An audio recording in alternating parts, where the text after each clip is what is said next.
오늘은 로마서 7장 순서입니다. 로마서 6장부터 8장까지는 성화에 관한 내용입니다. 다시 말해서 하나님 앞에서 의롭다 함을 얻은 사람이 어떻게 살아야 그 의로움이 바깥으로 드러나는가에 대한 내용을 가르쳐 줍니다. 하나님께서 우리를 법적으로 의롭다 하셨습니다. 내 감정과 내 느낌 관계없습니다. 내 행위 관계없습니다. 하나님께서 우리를 의롭다라고 판결해 주었습니다. 우리는 구원받았기 때문에 그 즉시 하늘나라에 가도 충분합니다. 그런데 지금 우리는 여기에 살고 있습니다. 왜 하나님께서 우리를 여기 이 땅에 그대로 두실까요? 그 목적은 우리의 성화를 위해서입니다. 죽어서 천국에 가는 것이 구원의 목적이 아닙니다. 이 땅에서 그리스도의 장성한 분량까지 성장하는 것이 목적입니다. 우리는 지난 시간에 로마서 6장에서 죄의 문제를 해결했습니다. 그런데 우리는 지금 계속해서 선한 삶을 살지 못하고 있습니다. 오늘 하게 될 이 로마서 7장은 이해하기 어려운 장이 아니라 실천하기 어려운 장입니다. 7장의 주제는 어떻게 하면 우리가 율법을 극복할 수 있는가 하는 것입니다. 다시 말해서 그리스도인과 율법과의 관계입니다. 로마서 6장 14절 말씀을 해설한 것이 7장 전체라고 할 수 있습니다. 그리고 지난 시간에 로마서 6장 14절에 뭐라고 합니까? 너희가 율법 아래 있지 아니하고 은혜 아래 있으므로 죄가 너희를 지배하지 못하리라 고 합니다. 우리가 은혜 아래 있다는 것, 죄가 우리를 지배하지 못한다는 것, 이 부분을 잘 생각하시면서 한번 읽어보겠습니다. 자, 먼저 1절을 읽겠습니다. 형제들아, 내가 법을 아는 자들에게 말하노니 너희는 법이 사람이 살아있는 동안에만 그를 지배하는 줄 알지 못하느냐. 네, 바울이 지금 형제들아 하고 말합니다. 바울이 지금 말하고 있는 대상은 누구입니까? 구원받은 사람들입니다. 자, 여기 법을 아는 자들에게 말한다고 하는데 바울이 여기서 말하고 있는 법은 무슨 법입니까? 사람의 법이 아닌 하나님의 법입니다. 로마서 6장에서 말씀하시는 것처럼 사람이 죄로부터 자유롭게 될 수 있는 유일한 방법은 죽는 것밖에 없습니다. 세상의 법에도 범죄한 자가 죽으면 공소권이 없어집니다. 다시 말해서 범죄자가 사망하면 더 이상 죄에 대해서 묻지 않고 사건 조사를 종결합니다. 왜 그렇습니까? 죄는 사람한테 묻는 것이죠. 그런데 죄를 물어야 할 사람이 죽었기 때문에 죄를 물을 권리가 사라졌다는 뜻입니다. 사람은 살아있는 동안에만 법에 매여 있습니다. 죽으면 언제든지 그 법에서부터 해방이 되는 거죠. 그러다 보니까 전쟁에서 수백만 명의 사람을 죽음에 이르게 한 그런 사람들이 있습니다. 전범이라고 하죠. 그 사람들은 사형이라는 죽음으로 죄값을 치르게 됩니다. 안타깝지만 죽음으로 인해서 더 이상 그들한테 죄를 물을 수가 없게 되는 거죠. 예수님께서 우리의 죄를 위해서 십자가에서 대신 죽어 주셨습니다. 우리가 예수를 믿게 되면 공소권 없음과 같은 은혜의 효력이 발생하게 됩니다. 이것은 사람의 관점이 아니라 하나님 관점에서 그렇다는 것입니다. 성경은 그것을 예수님과 함께 죄에 대해서 죽었다라고 표현하고 하나님의 공의를 만족시켰다라고 말합니다. 그래서 로마서 6장 6절 7절에 이렇게 되어 있죠. 우리의 옛사람이 그분과 함께 십자가에 못 박힌 것은 죄의 몸이 멸절되어 이제부터는 우리가 죄를 섬기지 아니하게 하려 함이니 죽은 자는 죄로부터 해방되었느니라고 말씀합니다. 믿는 사람들은 다른 말로 하면 용서받은 죄인이다 이렇게 말을 할 수가 있는 것이죠. 자, 2절 보겠습니다. 남편이 있는 여인이 자기 남편이 살아 있을 때에는 법에 의해 그에게 매여 있으나 만일 남편이 죽으면 그녀가 자기 남편의 법에서 벗어나느니라. 네. 자, 율법이라고 할 때, 율법은 넓게 말할 때는 하나님 말씀 전체를 가리키죠. 율법을 좁게 말하면 구약 성경입니다. 특히 모세 오경을 가리키죠. 이 율법에는 세 가지가 있어요. 의식법이 있고 사회법이 있고 도덕법이 있습니다. 의식법은 먹는 것과 입는 것, 절기 같은 것을 말하는 것인데 이건 폐지됐어요. 그리고 사회법은 모든 법의 근본이 되는 그런 법입니다. 도덕법은 구원과 밀접한 관계가 있는 것인데요. 우리 양심에 기록이 되어 있습니다. 이 도덕법을 요약하면 하나님과 이웃을 사랑하라는 것입니다. 이 2절 말씀은 1절에서 말씀하시는 것에 대한 예화입니다. 자, 2절에서 말씀하고자 하는 내용이 뭔지 아시겠죠? 자신과 결혼한 남자가 살아있는 동안에는 그 남자가 남편이 됩니다. 즉 결혼한 여자는 남편에게 법적으로 매어 있게 되는 겁니다. 하지만 남편이 죽으면 그 혼인 관계를 묶어주는 그 법으로부터 자유롭게 됩니다. 그래서 여자가 주님 앞에서 합당한 방법으로 혼인 관계로부터 자유로워지는 방법이 있는데 그것은 남편이 죽었을 때입니다. 자, 3절 보시죠. 그러므로 만일 그녀가 자기 남편이 살아있을 때에 다른 남자와 결혼하면 가늠한 여자라 불릴 것이지만 그녀의 남편이 죽으면 그녀가 그 법에서 해방되므로 그녀가 다른 남자와 결혼해도 가늠한 여자가 아니니라. 네, 이것도 이해하기 어려운 말씀이 아니죠. 어떤 여자가 A라는 남자와 결혼했다가 A를 떠나서 B와 결혼해도 하나님께서는 그 여자의 남편은 여전히 A라고 하시는 거죠. 따라서 그 여자는 간음을 행한 것이 됩니다. 왜냐하면 하나님께서는 불법적인 이혼을 인정하시지 않기 때문입니다. 오직 죽음만이 남편과 아내를 합법적으로 갈라놓을 수 있는 겁니다. 우리는 지금 여기서 결혼과 이혼과 재혼을 다루는 것이 아니에요.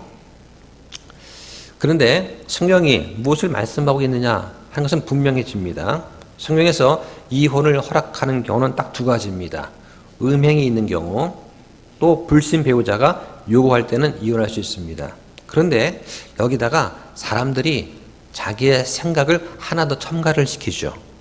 뭐냐면 이거를 작은 악의 개연성이라 부르는 것인데, 예를 들어서 가정폭력 같은 것 때문에 결혼을 유지하는 것이 더 큰 악이 되고 차라리 이혼하는 것이 작은 악이다 라고 하는 주장입니다. 이것은 사람이 편의에 따라서 넣는 거예요. 그러나 과연 무엇이 더 큰 악이고 더 작은 악이냐 하는 것을 보장할 수는 없습니다. 자, 4절 보겠습니다. 그러므로 형제들아 너희도 그리스도의 몸으로 말미암아 율법을 향해 죽게 되었나니 이것은 너희가 다른 분 곧 죽은 자들로부터 지켜지신 분과 결혼하게 하려 함이요 또 우리가 하나님을 향해 열매를 맺게 하려 함이라. 네, 물침제를 받았다고 해서 또 지역교회 회원이 되었다고 해서 또 내가 새로운 마음을 결심했다고 해서 그리스도와 연합하는 게 아니에요. 즉 그리스도와 혼인 관계에 들어가는 것이 아닙니다. 그 전에 반드시 선행되어야 할 것이 있습니다. 뭐냐면 옛 관계가 반드시 죽음으로 청산되어야 됩니다. 그리고 나서야 우리가 그리스도와 연합하게 되고 그 결과로 우리는 주님 안에서 성령의 열매를 맺게 됩니다. 내가 법에 매어 있는 한 하나님 앞에서 옛 혼인 관계를 끝내고 새 혼인 관계를 시작할 방법이 없어요. 옛 혼인 관계를 끝내려면 반드시 누군가 죽어야 됩니다. 누가 죽어야 됩니까? 내가 예수 그리스도를 믿는 순간에 하나님께서는 율법에 매어 있던 나를 죽은 자로 인정하십니다. 그리고 그리스도 안에서 새로운 사람으로 다시 태어난 것을 여겨주시는 거예요. 그때 내가 율법과 죄로부터 완전히 자유롭게 되어서 그리스도와 연합하게 됩니다. 자, 오늘날 구원받은 사람들의 문제가 뭐냐면 옛 남편이 죽었다고 인정하고 싶어하지 않는 것이 문제가 돼요. 예를 들면 아내가 이미 죽었어요. 근데 땅에 묻지 않고 있는 한 남자에 관한 이야기가 있습니다. 그 남편은 아내가 죽었지만 밤에는 침대에 누웠다가 아침이 되면 식탁 앞에 앉히고는 아침 식사를 차려줍니다. 그리고 그 죽은 아내한테 신문도 읽어주고 차에 태워서 드라이브도 시켜주었다고 합니다. 그 남편은 아내가 살아있을 때와 똑같이 아내를 대한 거죠. 사람들은 그 남편이 미쳤다고 했습니다. 그 남편은 왜 그랬을까요? 그 남편은 이미 끝난 관계를 청산하고 싶어 하지 않았던 것입니다. 그 남편은 이미 옛 혼인 관계로부터 자유로웠지만 그 자유를 누리지 못했던 것입니다. 죽음이 그 관계를 이미 끝냈습니다. 바꿔 말하면 죄로 인해 죽었기 때문에 더 이상 죄를 섬길 필요가 없다는 것이죠. 설교자가 앞에 서서 하나님의 의에 대해서 설교를 하면은 사람들은 저 사람이 율법주의를 주장한다 이렇게 말하는 사람이 있어요. 율법주의가 무엇입니까? 무엇을 반드시 해야 되고 무엇은 하면 안 된다고 가르치는 거예요. 근데 우리는 어떻습니까? 반드시 무엇을 해야 된다고 강조하지 않습니다. 우리는 자유롭습니다. 우리는 자유롭게 뭔가를 할 수가 있어요. 왜냐하면 법으로부터 우리는 자유롭기 때문입니다. 여기 4절에서 말하는 그리스도의 몸이라고 하는 것은 뭘 말하냐면 예수 그리스도의 죽음을 의미하는 것입니다. 그리고 옛 혼인 관계를 끝낸 그 목적이 뭐냐면 예수 그리스도와 다시 결혼하게 하는 거예요. 예수 그리스도와 결혼하는 이유는 무엇입니까? 하나님을 향해서 열매를 맺기 위한 것입니다. 성경에 뭐라고 말씀합니까? 그리스도의 신부로서 하나님을 향해서 열매를 맺으라고 말합니다. 결혼했으면 뭔가를 생산해야 됩니다. 그게 무엇입니까? 바로 영적인 자녀를 낳는 것입니다. 다른 사람을 그리스도께 인도하는 것을 말하는 것이죠. 자, 그 다음 5절 보겠습니다. 우리가 육신 안에 있었을 때에는 율법으로 말미암은 죄들의 활동들이 우리 지체들 속에서 일하여 사망에 이르는 열매를 맺게 하였으나 네, 지금 로마서 7장은 구원받은 사람에 대한 이야기입니다.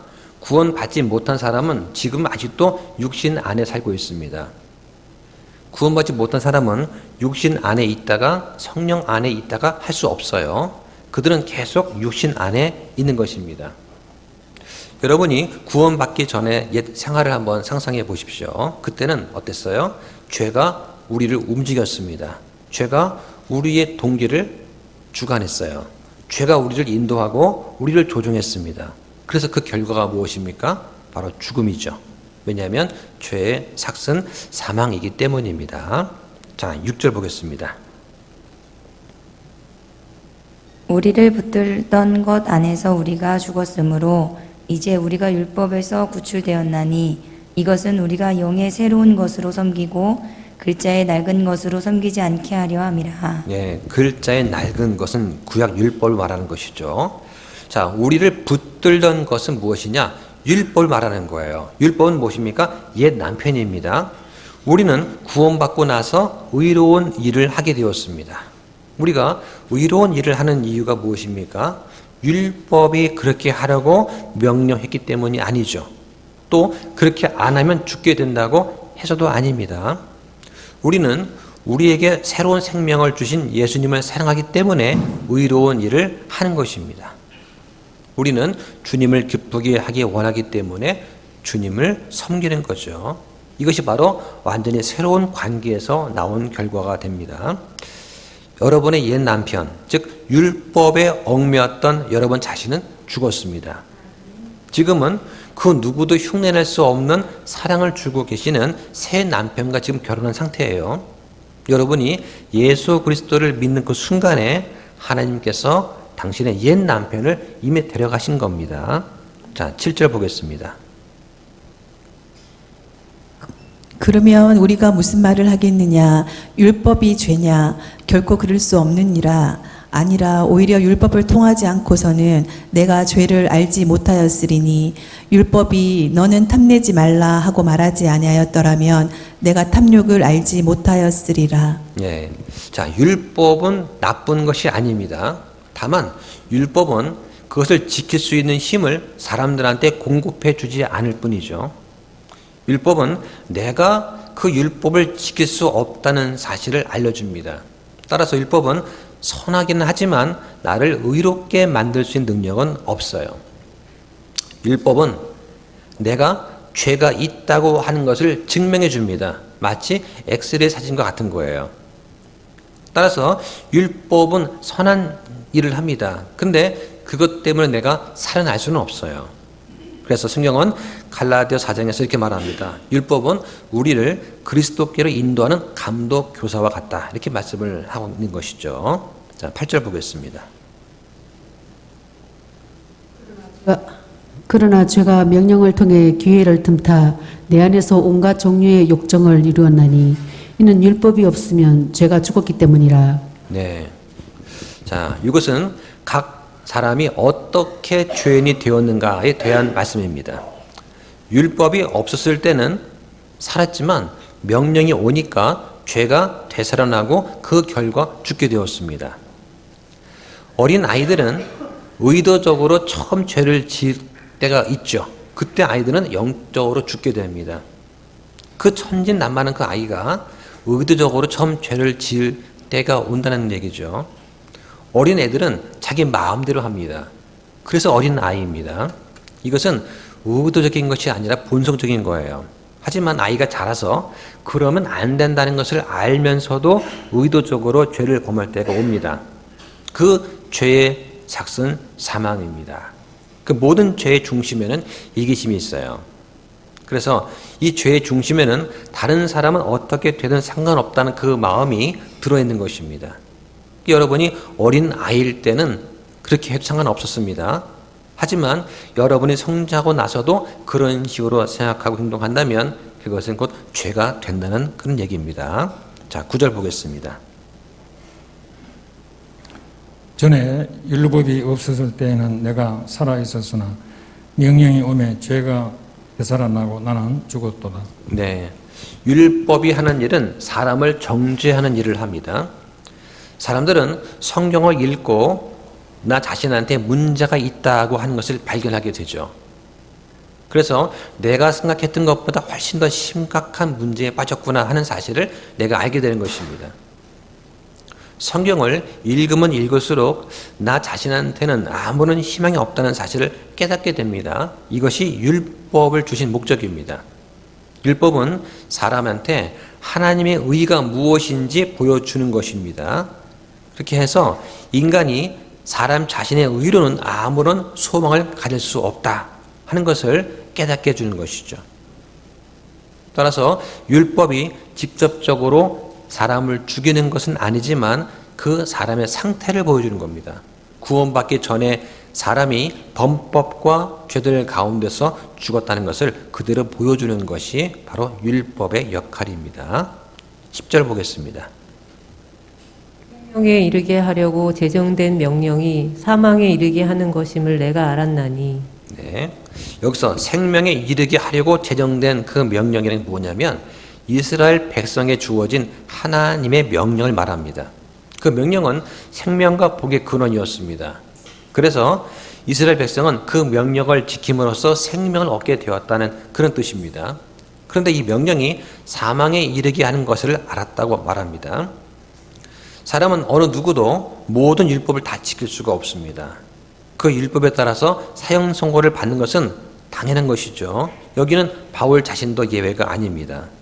바울은 그리스도를 믿고 다시 태어난 그 이후에 비로소 율법이 나 자신을 정죄하며 그 자체 안에서는 죽음밖에 없다는 것을 비로소 깨닫게 되었습니다. 자, 11절 보시죠. 이는 죄가 명령을 통해 기회를 틈타 나를 속이고 그것으로 나를 죽였기 때문이라. 네, 여기에 나를 죽인 게 무엇이라고 합니까? 하나님의 의로운 율법이 아닙니다. 죄가 나를 죽였습니다. 하나님 말씀이 죽이는 것이 아니라 죄가 죽이는 겁니다. 하나님의 말씀은 죽이는 것이 아니라 죽었다는 사실을 알려주는 것이죠.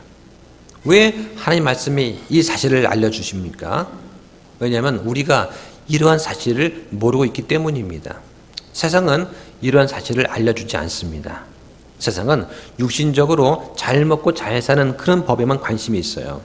이게 바로 구원받지 못한 사람들, 즉 영적으로 죽어 있는 사람들이 성경적인 설교를 들으면 화를 내는 이유가 되기도 합니다. 그들은 그냥 무지한 채로 있기를 원하고 있는 것입니다. 자, 12절 보겠습니다. 그러므로 율법도 거룩하고 명령도 거룩하며 의롭고 선하도다. 네. 자, 지금 같은 얘기를 반복하고 있는 겁니다.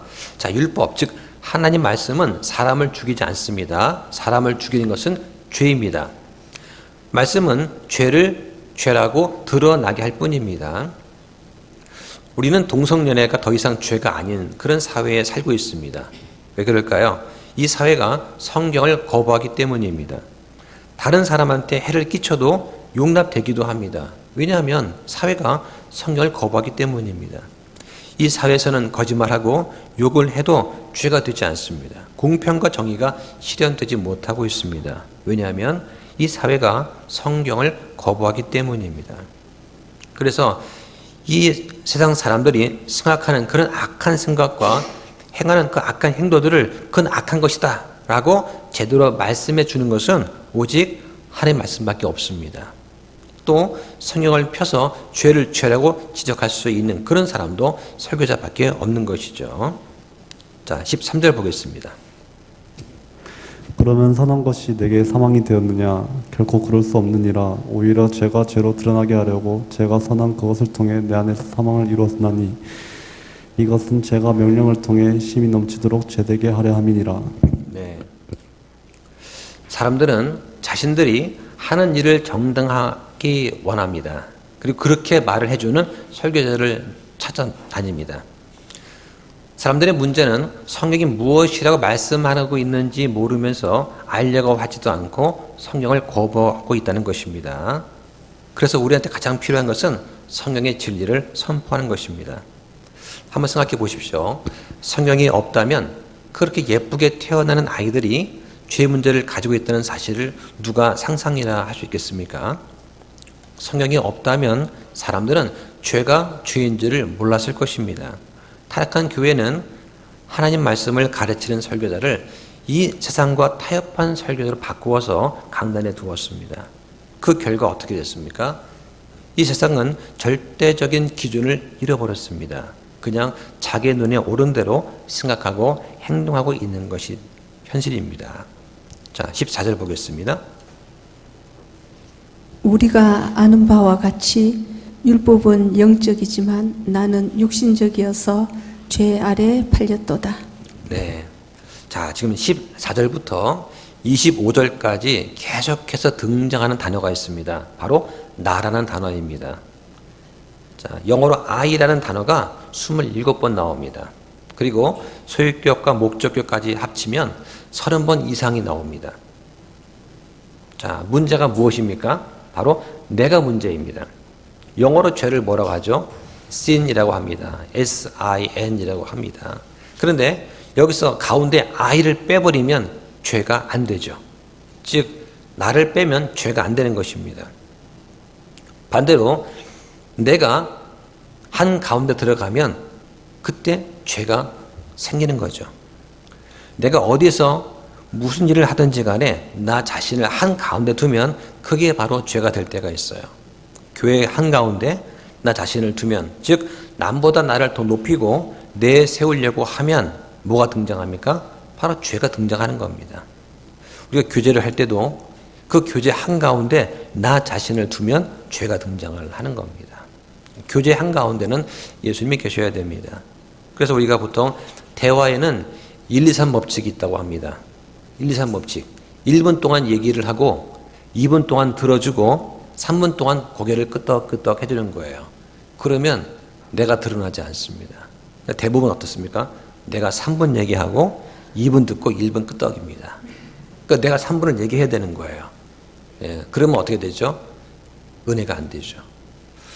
어디에서건 나 자신을 가장 중요한 자리, 나를 정중하게 두면 그때 죄가 등장하게 됩니다.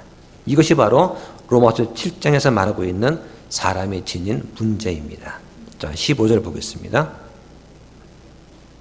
내가 행하는 것을 내가 인정하지 아니하노니 이는 내가 원하는 것 그것은 내가 행하지 아니하고 내가 미워하는 것 그것을 내가 행하기 때문이라. 네, 여기 지금 내가 여러 번 나오죠.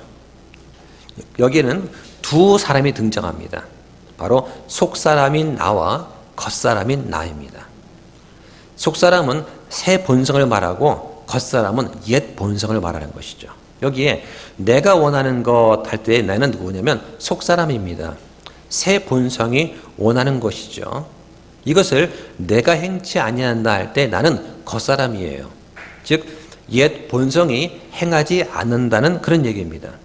내가 미워하는 것, 즉 속사람, 하나님의 아들의 신분으로서의 내가 그 미워하는 것을 내가 행하기 때문이라. 겉사람, 즉 옛 본성이 행하려고 한다는 것입니다. 여기서 우리는 두 개의 본성, 옛 본성과 새 본성이 서로 충돌하고 있는 것을 보게 됩니다. 한번 생각해 보십시오. 다른 사람이 하는 것을 보고는 야, 저거 잘못된 것인데 하고 바르게 판단을 하면서도 정작 나 자신은 그 일을 하고 있는 경우가 있을 것입니다. 여러분 다 경험해 보셨잖아요.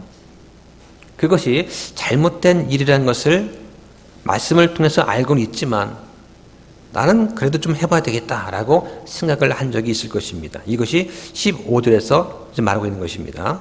예를 들면 화를 내는 것이 잘못된 일이라는 것을 알고 있습니다. 또 복음을 전하는 것은 바른 일이다. 그거 알고 있어요. 그런데 화를 내지 말아야 할 때 화를 낸 적이 몇 번 있습니까? 엄청 많죠. 또 복음을 전해야 되는데 복음을 전하지 않은 적은 또 얼마나 많을까요? 이것도 셀 수 없이 많습니다. 문제가 무엇입니까? 바로 나의 권리를 주장하는 나의 옛 본성입니다. 옛 본성이 반역해서 새 본성, 즉 그리스도 안에서 얻어진 새 본성을 미워하고 있다는 것을 알 수가 있는 것입니다. 몰라서 못하고 몰라서 안 하는 것이 아니에요. 문제는 내가 정중앙을 차지하고 내가 주인이 되는 것을 막을 수 없기 때문입니다. 지금 바울은 이 부분에서 자신의 체험을 지금 말하고 있어요.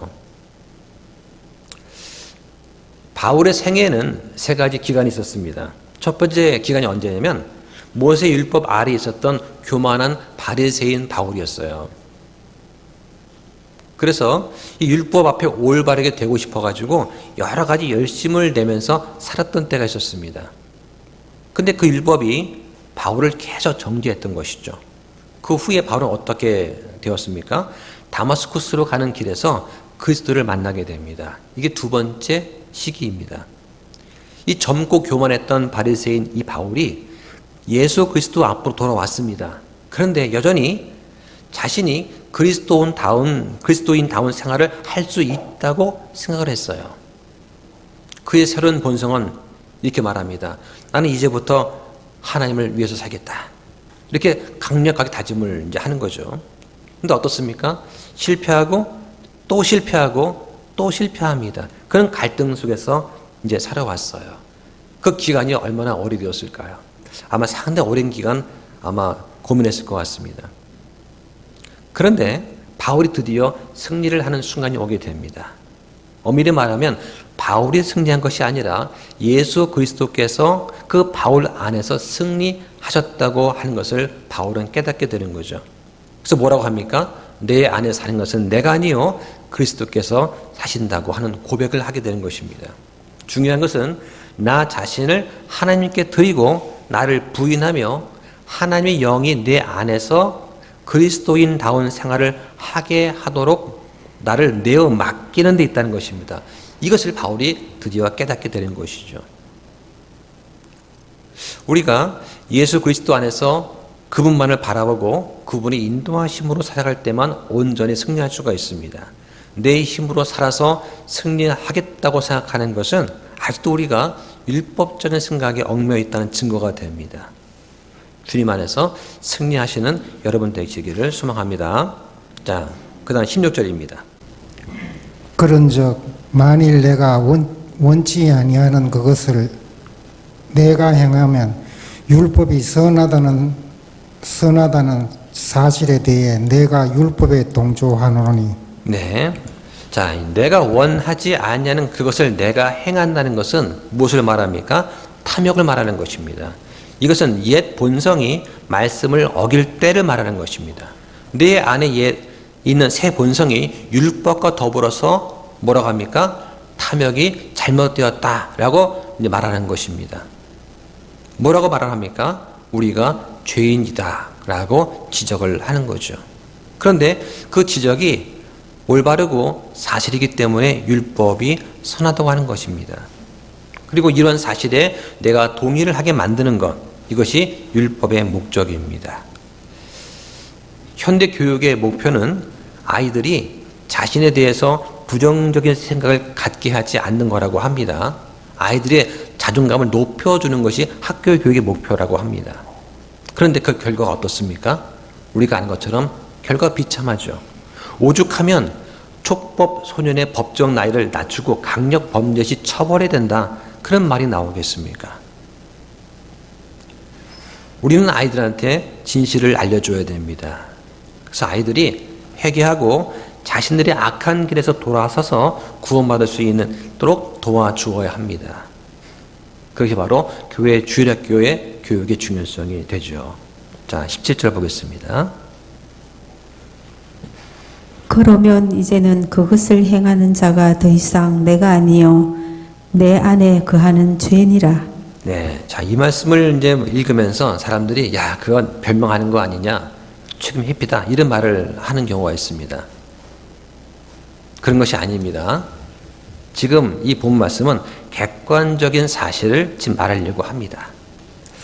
자, 우리는 예수님과 더불어 죽고 다시 살아났습니다.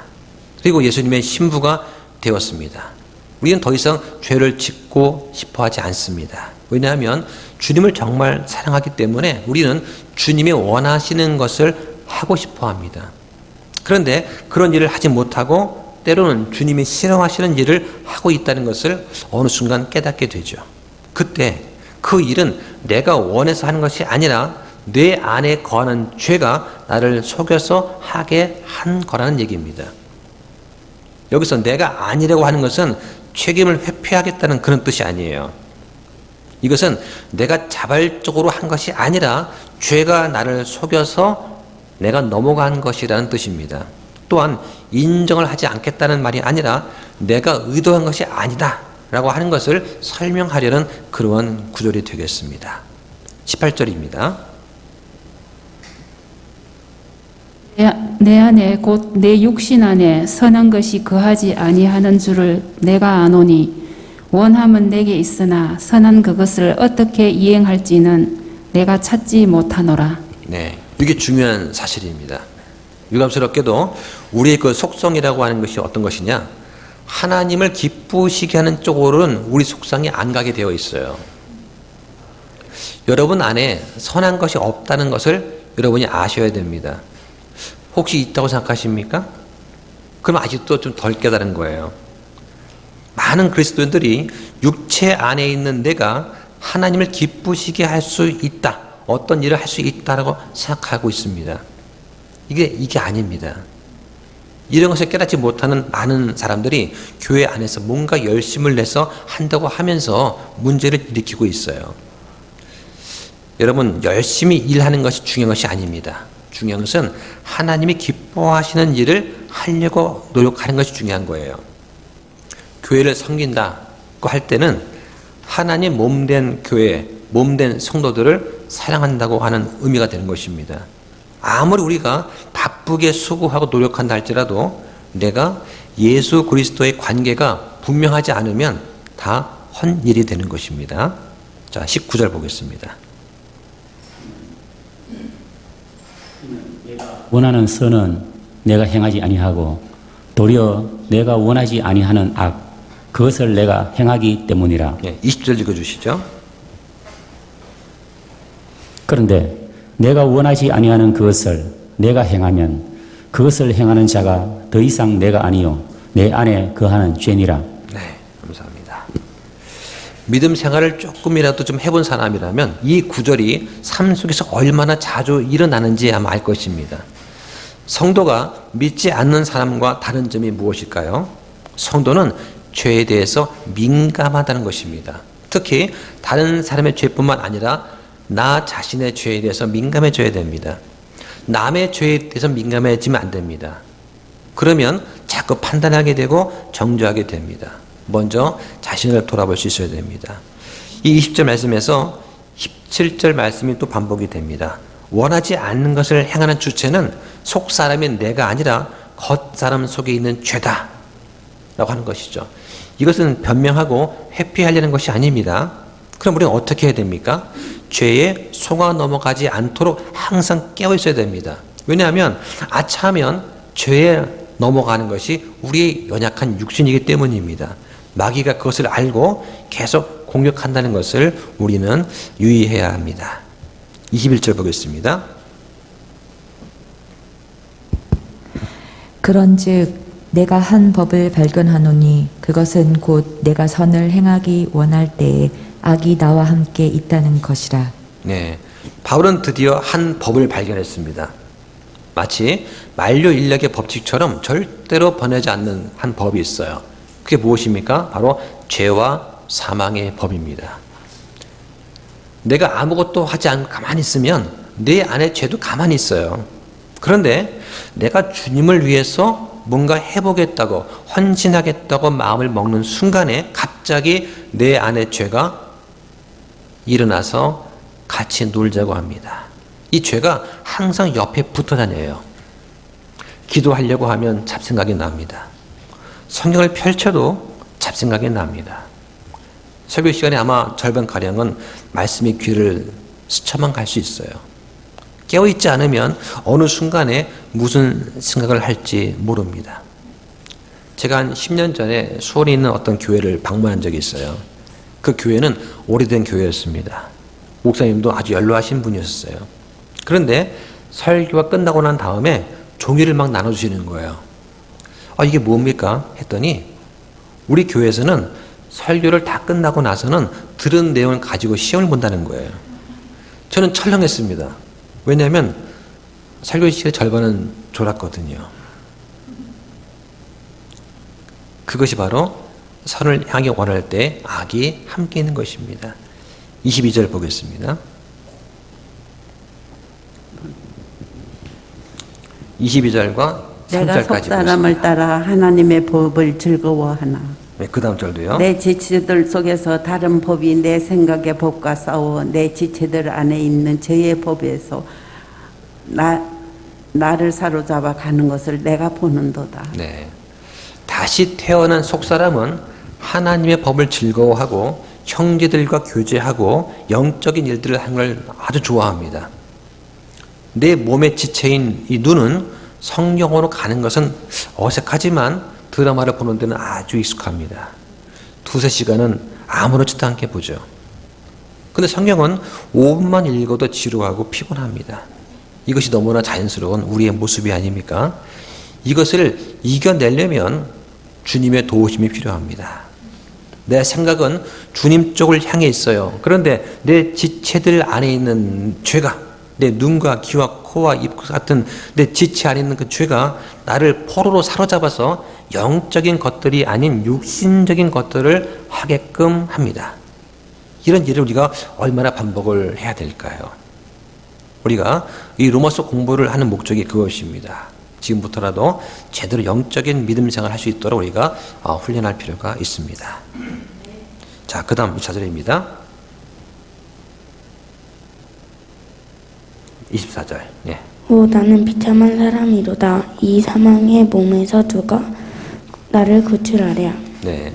자, 바울이 지금 자신에 대해서 뭐라고 합니까?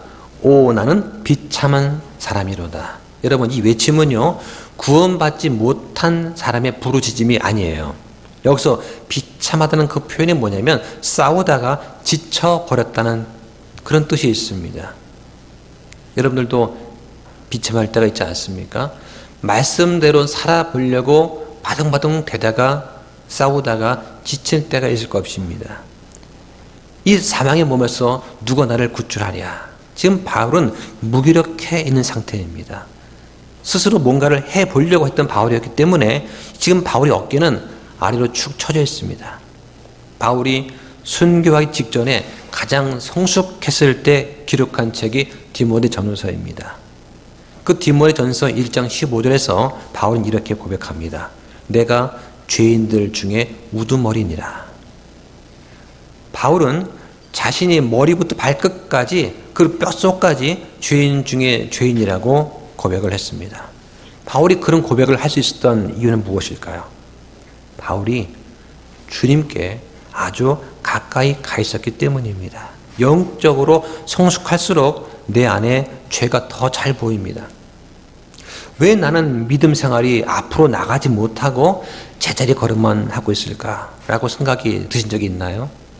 로마서 7장 24절이 그 답입니다. 바로 내가 육신 가운데 있기 때문입니다. 이 사망의 몸에서 누가 나를 구출하랴?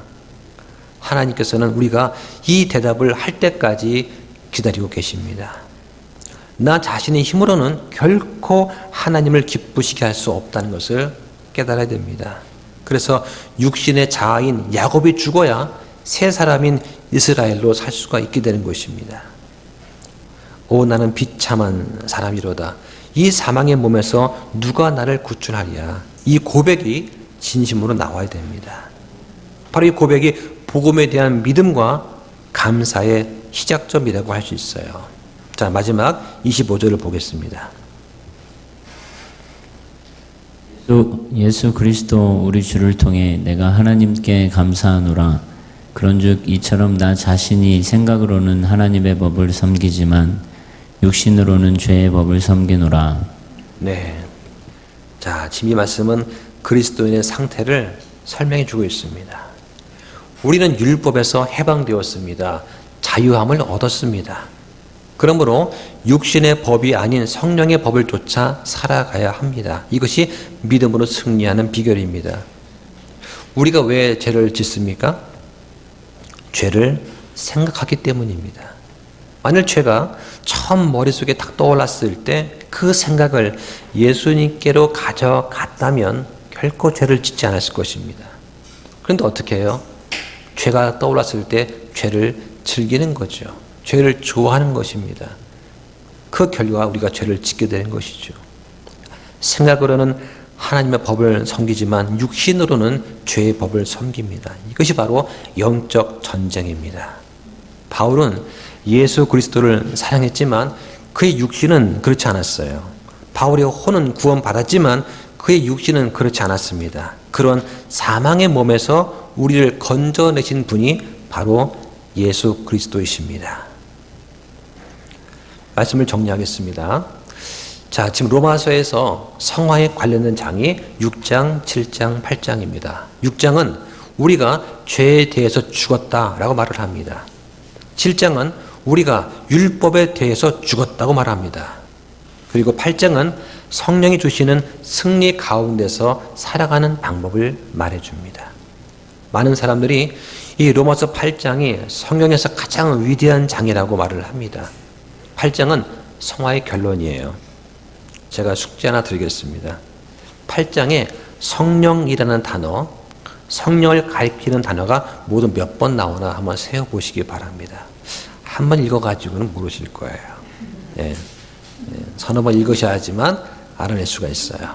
다음 시간에 8장을 하도록 하겠습니다. 자, 기도가 마치겠습니다.